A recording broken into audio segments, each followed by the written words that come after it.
Good morning, everyone. Welcome to another episode of Tuesdays with Trent. You know, this week when I was thinking about what to talk to you guys about, I've been writing a few different offers for different clients, and most of them have been very competitive, multiple offer situation. So they've been asking me, Trent, hey, is there a way to win in a situation like this without raising the price? The answer is yes, there is. The first thing to do would be by raising that EMD. EMD is earnest money down, or what's known as a good faith deposit. That needs to be deposited into escrow within the first 3 days of the residential purchase agreement being accepted. Typically it's about 3%, but by raising that number, you're showing the seller that you're initially more invested, you're putting more money into escrow right away. The next thing that you can do is by shortening that inspection and loan contingency period.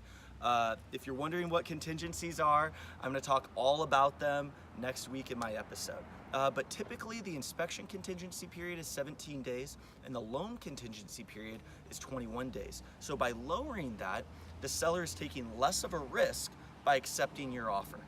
The third thing that you can do is just shorten that escrow period. The escrow period can be as long or as short as you would like, but by shortening that, once again, it's lowering the risk for the seller and it's showing them that you're more invested. Lastly, the last thing I like to do, it's kind of fun, is I like to have the buyer write a letter to the seller. And this is a very emotional purchase. This is a very emotional thing for both the buyer and the seller. So by writing a letter to them, showing them what you're gonna do in this home, how you're gonna build your family, how you're gonna have your first home, it's creating that emotional attachment. I usually have my buyers attach a picture of themselves or them with their family, themselves with their dog.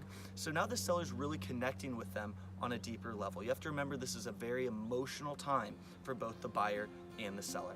I hope this helped you guys with how to win in a multiple offer situation. Like I said, next week I'm going to talk all about contingencies, contingency periods, and what you need to know in the contract.